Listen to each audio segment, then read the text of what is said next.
cara e caro estudante. Espero que todos e todas estejam bem. Neste módulo, estaremos tratando de assuntos relacionados ao nosso espaço de trabalho, a escola. Espaço este que possui uma organização, possui seus meios e seus objetivos, os quais determinam a articulação dos envolvidos e dos mecanismos necessários para sua funcionalidade. Então, trataremos do sistema de organização e gestão da escola, sua teoria e também a sua prática. Estaremos definindo a cultura organizacional, sua significação no sistema educacional. Verificaremos que a escola é uma comunidade democrática de aprendizagem e que os profissionais da educação também são determinantes na organização e gestão da escola, além de suas competências. Então, vamos para mais uma etapa de construção destes conhecimentos? Vamos lá, então? Bom, como já falamos na aula anterior sobre os conceitos de gestão e organização, vamos buscá-los, então, novamente para que possamos dar continuidade ao tema abordado. Como já vimos, organizar significa dispor de forma ordenada, dar estrutura, planejar uma ação e promover as condições necessárias para realizá-la. Então, eu vou mostrar para vocês aqui um livro que eu estou utilizando para realizar essa discussão. Este aqui, Educação Escolar, do Libânio. Então, relativo à gestão, nós podemos determinar que é a atividade pela qual são mobilizados meios e procedimentos para atingir objetivos da organização, envolvendo basicamente os aspectos gerenciais e técnico-administrativos. Então, frente ao exposto, podemos perceber que a escola é um espaço organizacional, é uma organização que busca a influência mútua entre as pessoas, na busca, então, da formação humana. A instituição escolar, então, ela caracteriza-se, então, por ser um sistema de relações humanas e também sociais, com fortes características interativas, né, que a diferenciam das empresas convencionais, né? Como nós já falamos na aula anterior, a escola não é empresa, então a organização escolar, ela define-se como uma unidade social que reúne pessoas que interagem entre si, intencionalmente, operando por meio de estruturas e de processos que são organizativos próprios, né? Ao fim de alcançar os objetivos educacionais. Bom, frente a isso, então, nós podemos compreender que a escola é um espaço de aprendizagem que necessita de organização e de gestão. Então, para isso, é preciso articulação entre a organização e a gestão. Então, nós vamos buscar no pensamento de Libânio, né, que está disponível no livro que eu mostrei a vocês, um esquema que determina a articulação necessária entre a organização e gestão, junto aos objetivos da escola. Observem, então, essa figura. A articulação entre os meios, né, a organização e gestão e os objetivos na escola, né? A fonte, então, é o Libânio 2012, o livro que eu mostrei para vocês, né? Então, esse esquema apresentado, ele determina os passos a serem seguidos para que os objetivos educacionais possam ser alcançados e observa-se que se faz necessário, então, observar as exigências econômicas, né, políticas, sociais, culturais e que estas, né, elas são determinantes diante da sociedade em que a escola esteja inserida. Então, podemos determinar que os objetivos educacionais, eles determinam o desenvolvimento da pesquisa científica, né, em questões educacionais e do ensino, e das necessidades sociais, né, e pessoais dos alunos, né, relativos aos conhecimentos, às práticas culturais, ao mercado de trabalho, né, ao exercício da cidadania, entre outras questões também, né. Aqui é importante ressaltar que ao determinar os objetivos educacionais, eles precisam estar apresentando os interesses da comunidade, né? Conforme a realidade da comunidade, conforme suas necessidades, né? Mas como podemos concretizar nossos objetivos educacionais? Pensem comigo, né? De que forma podemos concretizá-los, né? Nós podemos concretizá-los a partir da elaboração do currículo da escola, né? Através dos conteúdos, das atividades de ensino, as quais auxiliam no desenvolvimento e na qualidade da aprendizagem, né? O conjunto, então, currículo e ensino constitui os meios, né, mais diretos para atingir o que é nuclear na escola, né? Que é a aprendizagem dos alunos, com base, então, nos objetivos.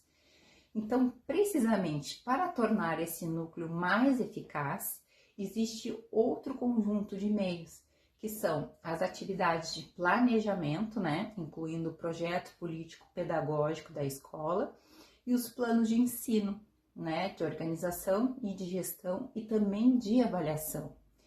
Então, com essas explicações, nós podemos perceber que o esquema apresentado, então, por Libânio, né, que eu mostrei para vocês, ele nos remete à organização e gestão participativa na qual os meios e os objetivos eles precisam estar articulados para que se alcance a sua eficácia. Bom, sabemos então que cabe a todos a responsabilidade de realizar um trabalho eficaz na instituição escolar, mas é determinante também o papel do gestor, né, da gestora, da direção da escola e da coordenação pedagógica, nesta busca pela integração e articulação entre todos os objetivos propostos, né? Então, com isso, nós podemos determinar que a escola ela também possui sua estrutura organizacional, né? E ela apresenta-se, né, conforme esse diagrama que eu mostro para vocês, né? Observem a figura, então, a estrutura organizacional no espaço escolar. Então, com a apresentação em círculo e contidos na esfera maior, né, que é a escola, queremos que você, acadêmico, né, e acadêmica, perceba, então, que é necessário existir uma conexão entre todos os segmentos que constituem a instituição escolar, né? Pois não se tem uma escola somente com direção, né? Mas sim com todos os atores, todas as pessoas, né? Buscando seus objetivos e buscando a função da escola, que é a aprendizagem dos alunos, certo? Então, frente a este diagrama, né? Determinamos que cada membro formador, ele possui sua função, seu papel, os quais serão apresentados, então, agora, neste momento, vou falar sobre cada um deles, né?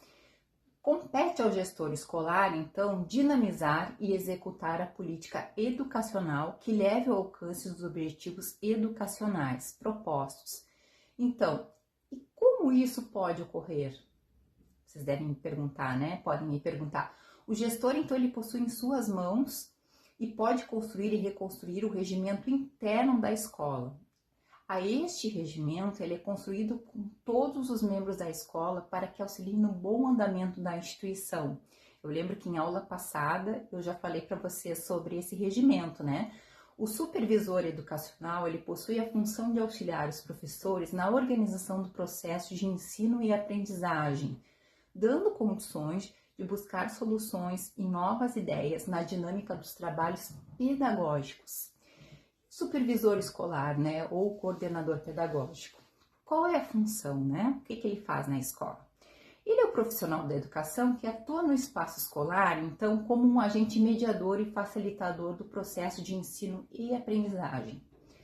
E está diretamente ligado aos professores, subsidiando suas ações e contribuindo para a evolução de todo o processo, então, que envolve a aprendizagem, devendo ele ser dinâmico, né, e também competente no exercício de suas funções.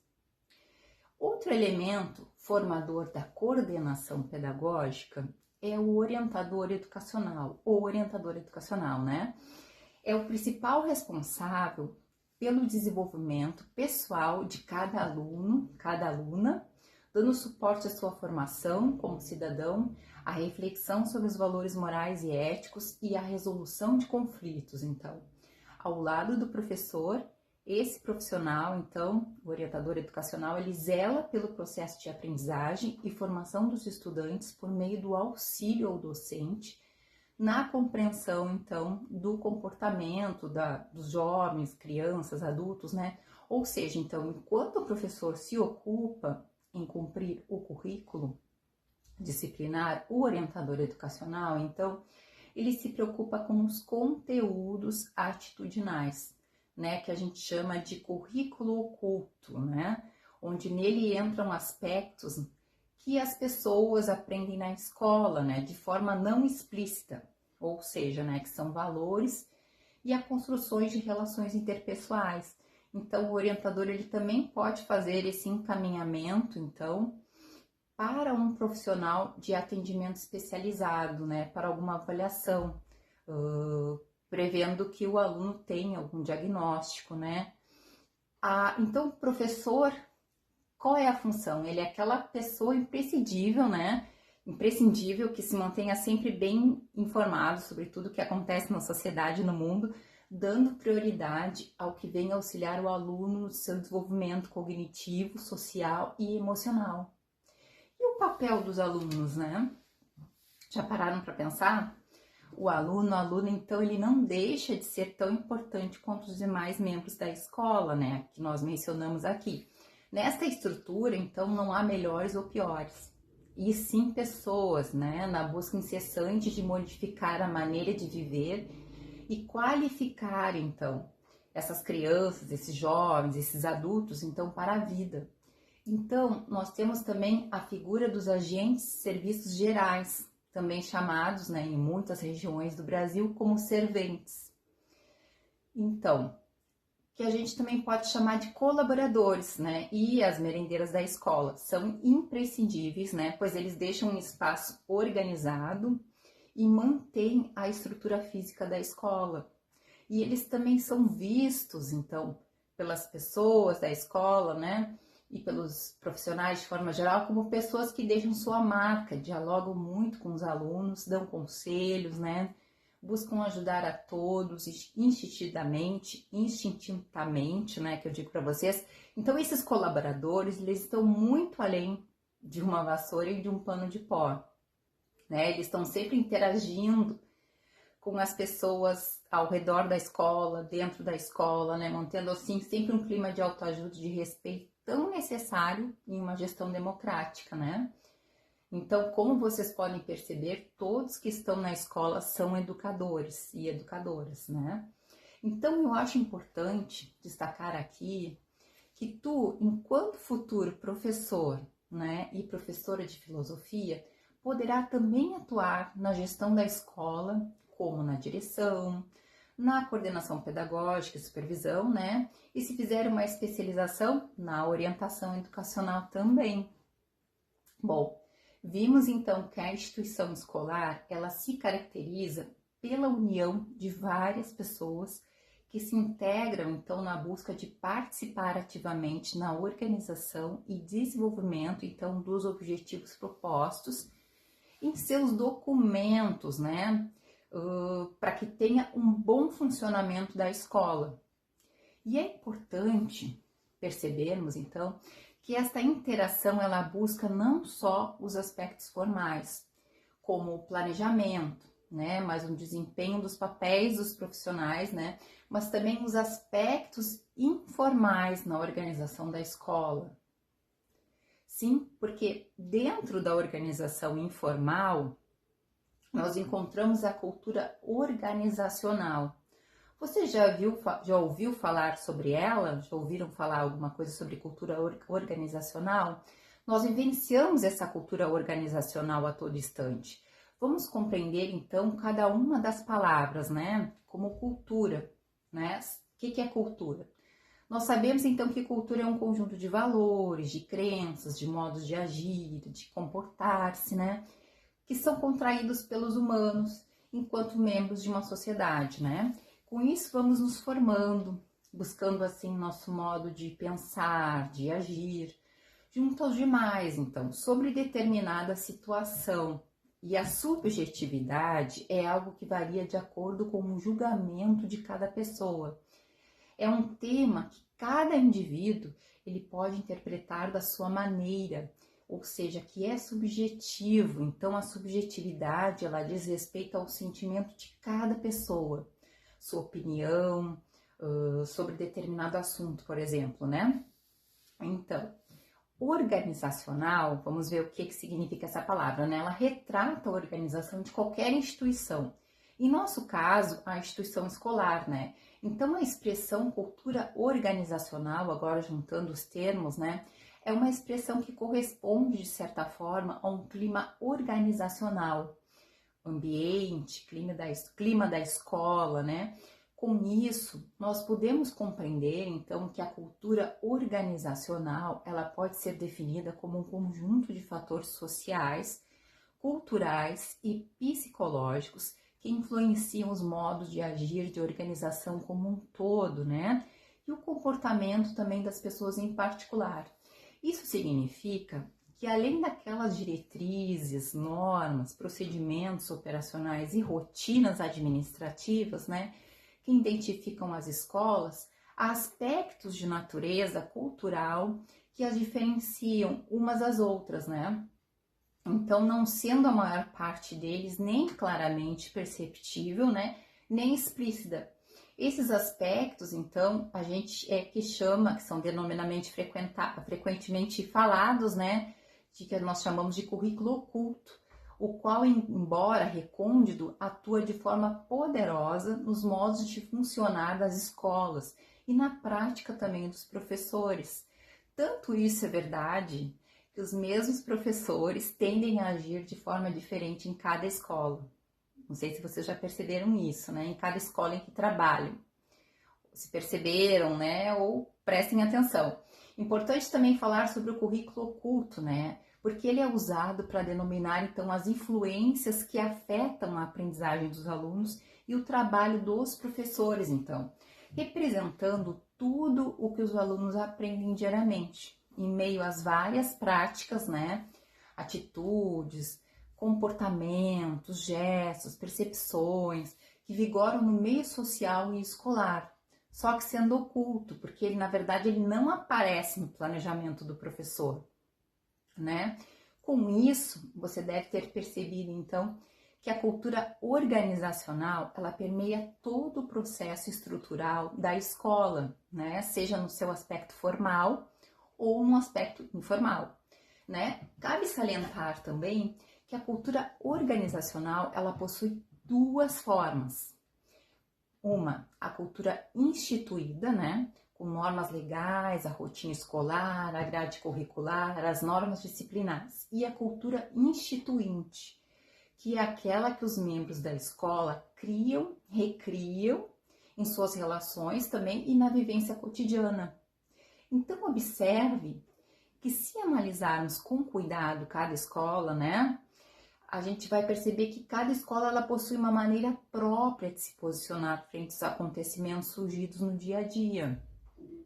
Essa cultura, porém, ela pode ser modificada pelas pessoas. Ela pode ser discutida, avaliada, planejada, né? Não só pode, como deve, então, num rumo que responda mais perto aos interesses e às aspirações da equipe escolar, o que justifica também a formulação conjunta do projeto pedagógico, projeto político-pedagógico da escola, a gestão participativa, a construção de uma comunidade de aprendizagem, né? Então, com isso, nós podemos determinar que a cultura organizacional, ela possui pontos de ligação com a gestão e também com as áreas de atuação na escola. Observem, então, que essa figura da cultura organizacional, que eu vou mostrar para vocês, né? É um ponto de ligação com a organização e a gestão da escola. Aqui eu trago como fonte o Libânio, né? Que eu mostrei o livro para vocês, né? Então, diante deste esquema, é que é de extrema importância o gestor, a coordenação pedagógica, né, os professores e professoras levarem a sério essa cultura organizacional, pois ela determina como poderemos proceder na construção dos documentos que nortearão o funcionamento da escola. Essa cultura organizacional, ela auxilia também no desenvolvimento e tomadas de decisão junto ao currículo, ao projeto político-pedagógico, né, da escola, nas relações humanas, na formulação da formação continuada para os professores, né, e também as formas de avaliar. É preciso considerar o contexto concreto e real das interações sociais, marcado também por conflitos e relações de poder externas e internas, né? Que são interesses pessoais e políticos, assim como os próprios objetivos sociais e culturais, né? Definidos pela sociedade e pelo Estado. Não podemos esquecer que essas questões também são internas à escola, né? Então, com isso, imagine-se em uma escola. Sabemos que existem diversos conflitos, várias maneiras de pensar e agir dos alunos e demais profissionais, não é mesmo? Acredito que você já deve ter percebido isso, né? No estágio. Nesse contexto, é necessário que gestores e professores unam-se e busquem na produção dos documentos que auxiliam na organização da escola formas de amenizar e reordenar as políticas culturais que são aí existentes. Então, a concepção crítica da cultura escolar, ela se articula sobre a ideia de que a escola é um lugar de luta entre interesses e competição, onde se negocia continuamente a realidade, significados e valores da vida escolar. As políticas culturais das escolas, elas costumam então ser muito complexas, né? Por conta disso. Entre outras coisas, porque distintos grupos, eles podem levar a organização, né, a bagagens culturais que são distintas, né? Cada escola tem a sua realidade, que podem originar sérios conflitos sobre a ideologia. Nesse sentido, a prática educativa, então, de uma escola, sua definição de pedagogia e currículo, avaliação e disciplina, então, ela é resultado dessas políticas culturais que caracterizam, então, cada escola em particular, né? Cada escola tem a sua. Essas culturas, então, internas à escola é resultado de suas políticas culturais e elas não são independentes do contexto sociopolítico em que se situam, mas elas derivam, na verdade, né, e contribuem à divisão de classe, de gênero, de raça, de idade, né, são próprios da sociedade, né, mais ampla que nós vivemos, né. Então, as culturas internas das escolas, elas se relacionam, então, com as da sociedade mais ampla. Frente, então, ao que eu estou apresentando para vocês, né, nós podemos determinar que se faz necessária a ligação entre dois aspectos que se apresentam na escola, que são eles, né, um deles, a organização como uma construção social envolvendo a experiência subjetiva e cultural das pessoas, né, e de outro lado, essa construção não como um processo livre e voluntário, mas mediado pela política mais ampla. Nós podemos perceber que se faz necessária, então, uma visão sociocrítica, buscando junto aos membros formadores da escola formas que sejam participativas para poder construir e tornar valorizado os processos de organização, né? Como, por exemplo, o planejamento escolar, a gestão, a avaliação, a responsabilidade de cada profissional e a supervisão de todo o processo, né?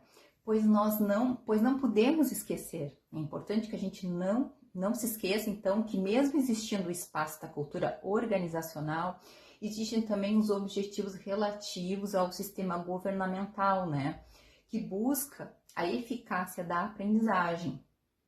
Então, tudo isso é de extrema importância e acarreta desafios que não podem ser determinados, né, ou vivenciados somente pelo gestor escolar, mas também por todos os membros, né, da escola, que constituem, então, desafios à competência de diretores, coordenadores, né, pedagógicos, professores, né? O que é importante, né, nesse grupo de gestão escolar? É saber gerir e frequentemente conciliar interesses pessoais e coletivos, peculiaridades culturais e exigências universais de convivência humana. Preocupar-se com as relações humanas e com os objetivos pedagógicos e sociais a atingir. Outra coisa importante, estabelecer formas participativas e a eficiência nos procedimentos que sejam administrativos, né? Então, caro acadêmico e cara acadêmica, muita competência, responsabilidade e engajamento na profissão. É isso que nós precisamos, então, buscar a todo instante junto aos nossos colegas de trabalho, né? E também aos alunos e alunos. Para tanto, então, cabe a cada um uma autoavaliação e perceber o que, né, como e por que está nessa profissão. Porque ser professor não é meramente dar aulas, né? É muito mais que isso. Vocês já devem ter experienciado ou estar experienciando tudo isso que eu falei para vocês hoje, né, no estágio. Então, nós ficamos por aqui. Nos vemos na nossa próxima aula. Até lá e um abraço.